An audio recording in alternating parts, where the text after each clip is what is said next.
Are we in the midst of a youth movement at linebacker? Looks like it, and now just might be the time to snag some young players who could be ready to break out as soon as this season. We're talking specific names and strategies at that position, plus revealing fresh top fives at both defensive line and defensive back. An all new Draft Sharks IDP podcast starts right now.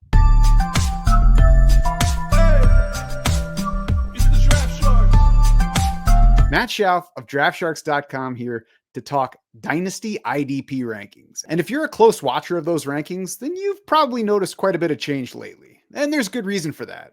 We're obviously at the time of year where things change in the Dynasty rankings. We've got free agency, we've got players getting released, which can include some surprise defensive starters, more so even than on offense. And of course, the NFL draft adds a lot of players that we're going to want to sort through in our dynasty leagues. But it's also the time of year for new season projections at draftsharks.com. I entered the projections for basically every fantasy relevant defensive player before the NFL draft. And then I added projections for basically every relevant rookie IDP in the wake of that draft. So our dynasty rankings work differently than most sites. The projections that I just talked about serve as the base for those dynasty rankings. It's not what you'll find on most other sites where some guy is just dragging and dropping player names until he gets a list of players that he feels comfortable with. We combine those projections with player aging curves, which are based on 2 decades of research into the way players' careers have actually progressed. That, of course, delivers us aging curves that differ by position and even by player type within a position.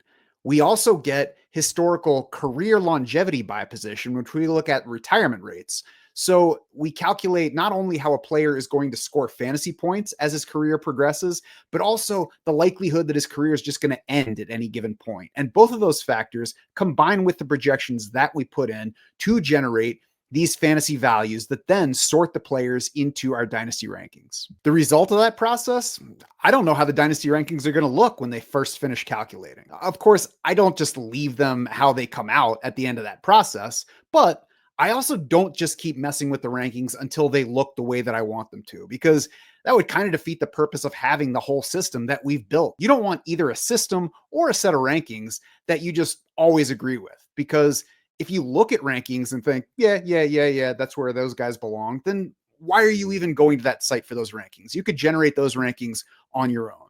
And by the same token, I don't want to use a system that's just going to spit players out in the order that I think they should be once we get all the numbers in there. Of course, I don't want one that delivers crazy results either that I can't figure out, but I should be surprised at times, and you should be surprised at times.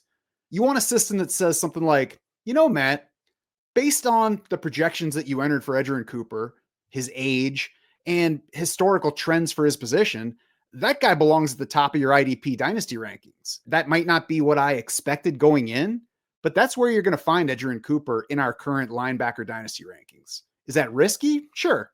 He doesn't even have a full season of play behind him. He didn't even spend half of last season as a full-time starter for the Packers. But what we did see was Cooper arrived in Green Bay last year as a second-round pick. He flashed cross-category scoring production in college. He translated that cross-category scoring production into the games he did play for the Packers late last year. And when he got on the field, he joined a linebacker core in Green Bay that had been led by Quay Walker, who's been a disappointment since arriving as a first-round pick. So Quay Walker seems to be on the way out after the team declined the option on his rookie deal. And Edgerrin Cooper seems poised to take over the lead in that linebacking core. So we could see a breakout as soon as this coming season. Now, because I have Edgerrin Cooper at the top of the linebacker rankings, does that mean you should just go trade Roquan Smith straight up to get him? Not necessarily. Roquan Smith's a proven entity. Edgerrin Cooper is a guy that we hope is about to break out and give us big numbers going forward. That's the kind of trade that certainly could work out for you, but there's a lot of risk in trading the proven older commodity for the young guy with upside. That said, don't be surprised if Cooper does break out this season and looks like a top linebacker at the end of this coming season. Just look at Jamie and Sherwood for the Jets last year. Entered last season as just a guy on their roster, left the season getting a brand new contract, and now sits high in our linebacker dynasty rankings. That's how quickly things can change at linebacker, both in real life and in fantasy. Cooper, Deion Henley, and Corey Schlesinger actually lead the linebacker rankings for Dynasty on DraftSharks.com right now. Roquan Smith, Zaire Franklin, and Fred Warner, meanwhile, probably sit a little bit lower than you would expect them to. Why? Franklin and Warner both turned 29 before the end of this year. In Franklin's case, it's before the season even starts. Smith is 28. Cooper, Henley, and Schlesinger, all 25 or younger. So obviously, they're likely to have at least several more years of production beyond what those older players have ahead of them in the NFL. Now, again, like I said, with Edgerrin Cooper at the top, does that mean you should go out and do these one-for-one trades? I don't think so. And frankly, that's not something that I tend to do at any position in Dynasty. Most of the time, if you're looking at a one-for-one trade within the same position in a Dynasty league, then you're probably talking about guys that are fairly close together in value. And that means that one person or the other on one side of that trade is getting things wrong. You'd like to think that you're going to be the one getting it right and getting the better player out of those deals, but sometimes you're going to be wrong. And when you're just doing one-for-one player trades at the same position, you're increasing your chances of being the one who's wrong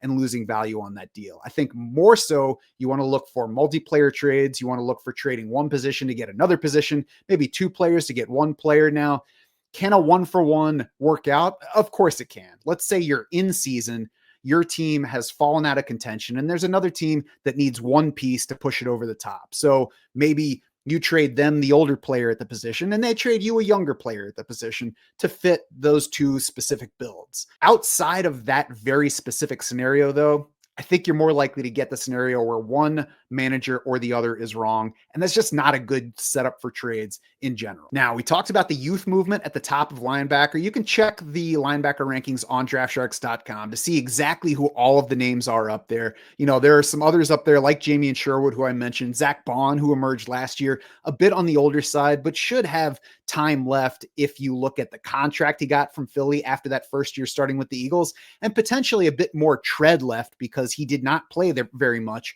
over his first 4 seasons in New Orleans. So I'm willing to bet on Zach Bond higher than I might typically a linebacker at his age. There's a bit more of a mix at the top of the D-line rankings, though, not so dominated by youth up top. We do have Aiden Hutchinson, Micah Parsons, Will Anderson Jr., Jared Verse at 4 in those rankings because he's coming off a strong rookie season. And even behind the numbers that you can see with Jared Verse, there is hidden pressure that points to remaining sack upside beyond what he gave us in that debut season with the Rams. Also played a ton of snaps, which we love from any defensive player because the more times you're on the field, the more chances you get at stacking up statistics.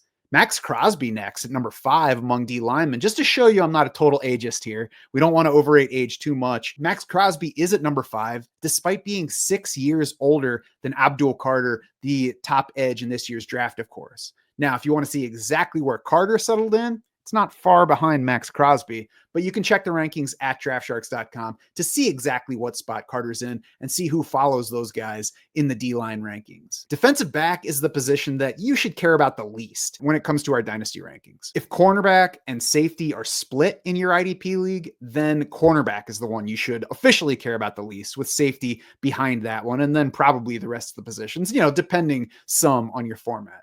There are very few guys at cornerback who are not volatile year to year. You'll often see, especially those top scorers who get there on interceptions and on interception returns for touchdowns, those guys will have scores that bounce all over the place year to year. Cornerback's just not a position where you tend to want to cling to anybody from one season to the next. So even if you're looking at the rankings and see some cornerbacks ranked up high, don't take that as gospel that that's the guy you need to have at cornerback. Be flexible and don't consider any player a must own or a must hold among cornerbacks. Overall at defensive back, we've got our top 5, all 24 or younger. We've got Brian Branch, the safety for the Lions, Nick Emanwori, the rookie, Kyle Hamilton, Nick Cross, and Tyler Nubin. And you might notice that there are some new producers within that group. Branch and Hamilton have proven themselves to be top producers already. Branch really over 1 full season with the Lions as a full-time starter, but he's showed us plenty of scoring potential in both of his seasons in the league. Looks like somebody that we should be able to count on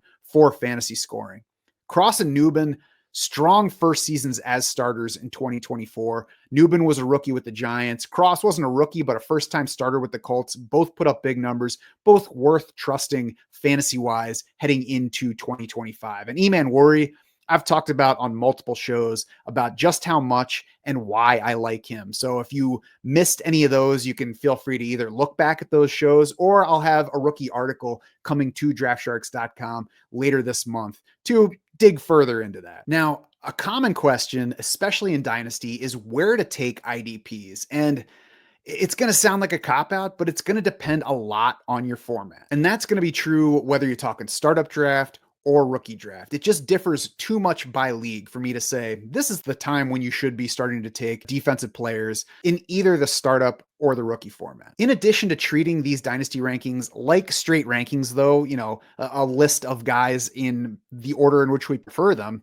you can use these dynasty rankings to try to help signal to you when to start taking those defensive players in your draft. If you see guys rated highly in our dynasty rankings who sit well down the player list in your site's draft room, then you might be able to wait and push off those positions and snag some more offensive players even after your league mates start taking defensive players. If, on the other hand, you play in a dynasty league that tends to wait on defensive players, then don't be afraid to jump and grab the top guys at really any of the positions at a sensible time, of course. And I mentioned the host site player list. You can actually take advantage of that specific aspect of your draft because that's going to differ by site. There will be some sites where the top defensive players are up high. Some of them will be out of order. Some of them pay very little attention to defensive players at all. And you can tell that they really don't care how those players are ranked in there. So you know that not everybody in your league is going to be combing that player list to make sure that they're maximizing their defensive picks. So that can be a key area where you take advantage. I actually had a YouTube commenter just this week say that he was new to IDP. He wanted to show me his roster and wasn't sure how he had done based on where all the players he drafted sat in the sleeper player list. I took a look at his roster and it looked excellent. He had strong starters. He had strong depth. It was stacked. And really the only reason that he wasn't sure about these players is because of how far down the sleeper player list they sat. So scroll through that player list in your draft room. Do it for offense as well, because sometimes you'll be surprised at how low certain offensive players sit. And that's bound to at least enter into how your league mates draft. You could snag a guy that people didn't even realize was still available in the draft room just because of how far down you had to scroll to get to his name. There are, of course, lots more names to consider in your IDP league, and you're going to want to see how the linebackers sort out in particular. We're at an interesting time at linebacker in the league with lots of top names getting older, some guys falling out of favor and losing some playing time, and the league just generally giving us fewer linebackers who are on the field for 100% of the defensive snaps. So check out those linebacker rankings and all of our IDP dynasty rankings on draftsharks.com, where you'll also find our full suite of the most powerful dynasty tools in the industry. Sync your league to get a draft war room that'll help with both your startup draft and your rookie draft, IDP or otherwise. Get the trade navigator, which will help you find the optimal trade partners and make the best trades, and get all the in-season assistance you need to help manage your dynasty teams. Because if you're a dynasty player, the Draft Sharks is ready to be your unfair advantage.